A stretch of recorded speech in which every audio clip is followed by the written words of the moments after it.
video ini, kami akan menampilkan simulasi proses konseling individu dengan menggunakan pendekatan terapi rasional emotif behavior terapi yang disebut dengan REBT yang dikembangkan oleh Albert Ellis.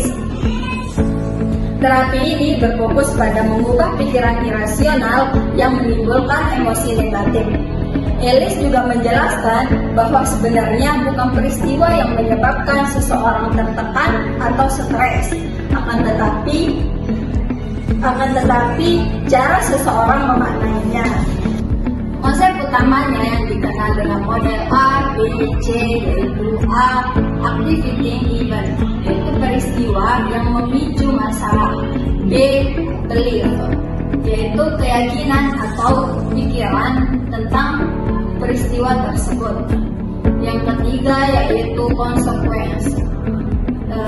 Consequence adalah emosi dan perilaku yang muncul sebagai akibat dari keyakinan tersebut. Dalam sesi konseling nanti, konselor akan membantu klien untuk mengidentifikasi perilaku irasional dan mengubahnya menjadi lebih rasional serta realistis. Yuk kita saksikan sama-sama proses konseling individu dengan menggunakan terapi rasional emotif. Selamat menyaksikan.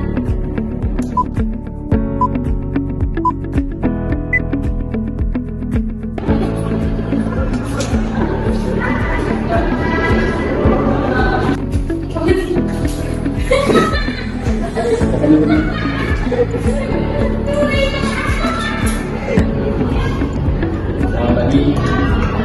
Bagaimana dengan saudara Tina?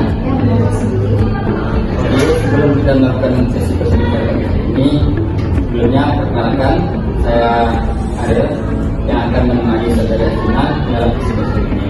Sebelumnya, saya perlu menjelaskan beberapa asas tentang konseling pagi ini supaya saudara Tina dapat tenang. Yang pertama, dalam konseling itu ada asas kerahasiaan yang dimana apa yang saudara Sina ceritakan tidak akan saya ceritakan dan saya akan jaga dengan baik. Yang kedua, asas kesukarelaan yang dimana saudara Sina dapat menyampaikan cerita saudara Sina dengan nyaman. Terus yang ketiga itu ada asas kejujuran dan yang ketiga itu ada asas keterbukaan dan kejujuran agar kamu bisa menceritakan masalahmu dengan tepat. Jadi bagaimana saudara Astina? Apakah Anda setuju dengan asas itu? Ya, terima kasih banyak. Sekarang saudara Astina bisa menceritakan masalahnya dengan nyaman dan tidak perlu terburu-buru. Baik. Sekarang kita bisa menceritakan apa saja yang akan alami belakangan ini.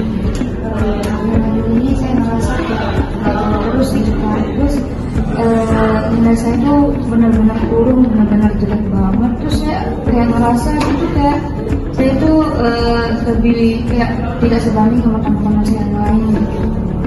Baik, aku mengerti.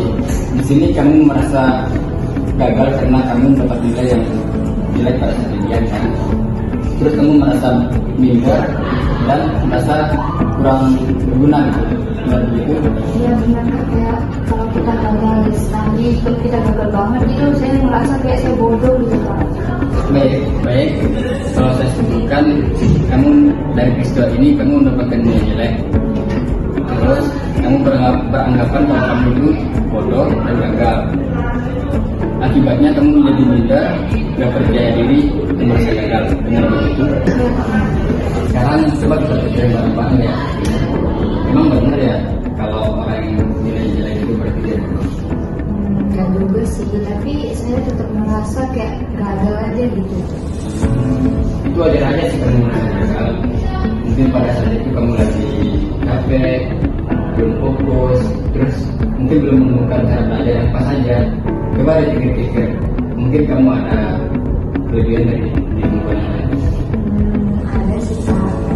Waktu itu saya itu sering ngajarin teman-teman saya, terus belajar gitu. Nah teman-teman saya juga bilang ini kalau cara saya menyampaikan materi, cara saya menjelaskan itu kayak lebih gimana, kayak lebih materinya tuh lebih cepat dipahami gitu Pak. Nah, itu bukti kalau kamu nggak bodoh. Cuman kamu belum dapat aja cara belajar yang pas. pikiran yang tadi kamu sebut kayak kalau aku gagal berarti aku bodoh, itu pikiran yang irasional. Sekarang coba ganti deh ke pikiran yang lebih rasional. Misalnya kayak gimana? Berarti jadi kayak gini Pak. Misalkan kan memang nilai saya itu kurang dalam belajar ini. Nah, bukan berarti saya itu bodoh. Nah, berarti saya itu lebih cukup mencari pembelajaran seperti apa yang pas buat saya. Nah, bagus banget. Itu contoh pikiran yang rasional. Apakah dengan cara berpikir itu kamu merasa lebih nyaman dan lega sekarang? Iya, saya merasa lebih nyaman dan lega. Saya senang banget jika kamu udah mulai merasa lega. Yang artinya kamu sudah mulai bisa mengubah pikiran negatifmu ke pikiran yang lebih positif dan realistis. Kedepannya kalau kamu merasa down atau merasa gagal lagi, coba kamu pikir apa yang harus kita lakukan hari ini, ya. Ya Kak, saya akan coba. Terima kasih. Terima kasih Pak sudah mendengarkan saya. Sama-sama Tina. Kamu hebat juga dan berani terbuka dan mengungkapi perasaan kamu. Kalau kamu ingin sesi tambahan lagi, nanti kamu bisa hubungi saya. Terima kasih banyak Kak. Terima kasih banyak.